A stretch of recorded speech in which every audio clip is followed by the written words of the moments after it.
జాతీయ స్థాయిలో ఎన్నో ప్రాంతాలు తిరిగారు, ఎన్నో సరిహద్దులు తిరిగారు, భారత సరిహద్దులన్నీ పర్యటించారు, మిలిటెంట్లతో సంప్రదింపులు చేశారు, మిలిటెంట్ల నోట్లో తలబెట్టి బయటికి వచ్చారు. వీరు అంతా బాగానే ఉంది.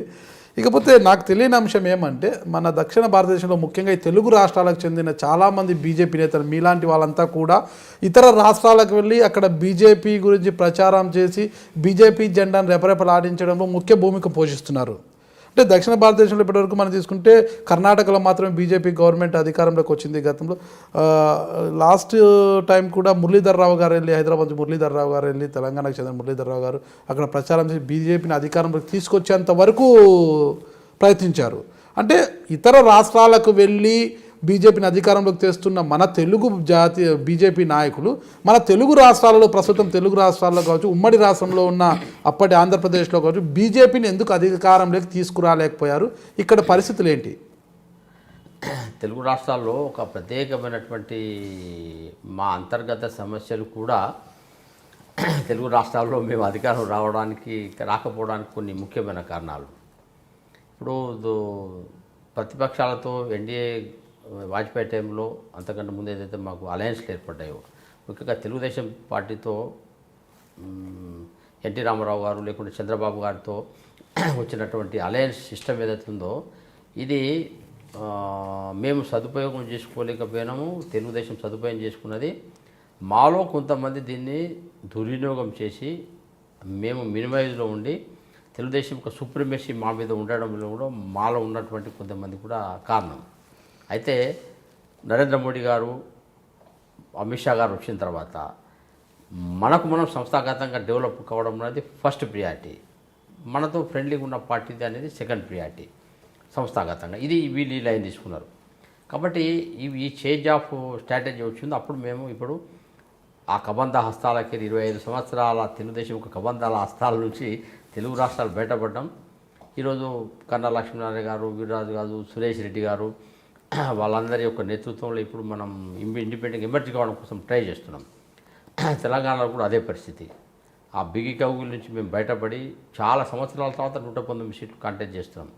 ఆ 119 కాంటెస్ట్ చేస్తున్న విషయం దాదాపు సంవత్సరం ముందు నుంచి, 2 సంవత్సరాల ముందు నుంచి ఈ ప్రయత్నం ప్రారంభించాం. ఈ అవకాశం మాకు చాలా రోజుల తర్వాత వచ్చింది. కాబట్టి మా అంతర్గతంగా కొద్దిమంది తెలుగుదేశంకు ఫేవరబుల్గా ఒక వ్యవస్థను నిర్మాణం చేయడం కూడా మా ఈ దుస్థితికి కారణం. ఈ దుస్థితి నుంచి ఇప్పుడు మేము బయటపడ్డాం. కాబట్టి it will take time to raise. అయితే రెండవ అంశం ఏంటంటే, సేమ్ నార్త్ ఈస్టే Congress versus regional party situation నుంచి మేము థర్డ్ పార్టీకి ఉన్నాం, రేజ్ కాపాలి. ఎప్పుడైతే మేము రీజనల్ పార్టీస్ను పక్కకు నెట్టేసినామో ఆటోమేటిక్గా సెకండ్కి వచ్చాం, సెకండ్ నుంచి మేము ఫస్ట్కి వచ్చేసినాం. ఇక్కడ కూడా అదే పరిస్థితి. ఇప్పుడు కాంగ్రెస్ పార్టీ అనేది స్ట్రాటజీ ఇప్పుడు మైనస్ అయింది. ఆంధ్రప్రదేశ్లో లేదు, తెలంగాణలో కొంతవరకు ఉన్నది. కాబట్టి మేము ముందు సెకండ్ ఫోర్స్ అయితే ఫస్ట్ ఫోర్స్ కావడం పెద్ద ఇష్యూ కాదు. కాబట్టి థర్డ్ ఫోర్స్ నుంచి మేము కనీసం సెకండ్ ఫోర్స్ కింద రావాలి. అవకాశం ఉంటే జంప్ కొట్టి డైరెక్ట్ త్రిపురలో మిగతా రాష్ట్రాలు వచ్చినప్పుడు డైరెక్ట్ థర్డ్ ఫోర్స్ నుంచి ఫస్ట్ ఫోర్స్ కూడా రావాలి. కాబట్టి ఈ పట్టుదల ఏదైతే ఉందో, ఈరోజు ఉన్నటువంటి అమిత్ షాకు, ఈరోజు ఉన్నటువంటి నరేంద్ర మోడీ గారికి ఆర్గనైజేషన్ ఫస్ట్ మనం రేజ్ కావాలి. ఆ తర్వాత అలయన్స్ ధర్మం అనేది ఆ పోస్ట్ పోల్ ఆలోచిద్దాం. ఈ స్ట్రాటజీ ఏదైతే ఉందో ఇది మాకు తప్పకుండా లాభం కలగజేస్తుంది. తప్పకుండా ఈసారి రేజ్ అవుతాం. కాబట్టి ఒక బలమైనటువంటి రాష్ట్ర నాయకత్వం, ప్రజామోదం కలిగినటువంటి బలమైనటువంటి రాష్ట్ర నాయకత్వం అని ఒక ఇమేజ్ పైనలోకి తీసుకురావడం కొనసాగినటువంటి లీడర్షిప్ 2-3 ఈ 2 రాష్ట్రాల్లో రేజ్ కావాల్సిన అవసరం ఉన్నది. బలమైనటువంటి ప్రజా ఉద్యమాలు, సంస్థాగత వ్యవహారాలు అనేది ఒక ఇంటర్నల్ పార్ట్.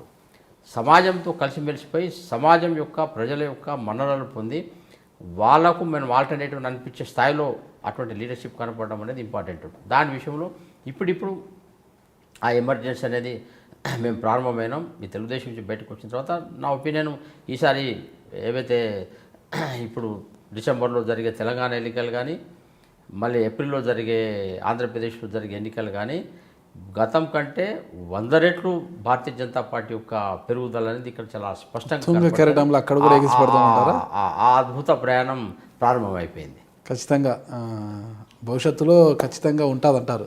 తప్పకుండా. మీరు చూస్తున్నారు ఐ డ్రీమ్ న్యూస్ని. మీరు చూస్తున్నది ఐ డ్రీమ్ న్యూస్. అంటే కళలని నిజం చేస్తూ ప్రజలకి నిజాలని కళల ద్వారా తీసుకొచ్చే ఐ డ్రీమ్కి మై బెస్ట్ విషెస్. మీరు చూస్తున్నది ఐ డ్రీమ్ న్యూస్. మీరు చూస్తున్నారు I dream channel. For more videos, please subscribe iDream. మరిన్ని వీడియోల కోసం ఐ డ్రీమ్ని సబ్స్క్రైబ్ చేయండి. Please subscribe I dream. And I'm very much satisfied with the way interview went on. Kindly subscribe to iDream. For more videos, subscribe to iDream. and loads of fun entertainment and content. Do watch iDream.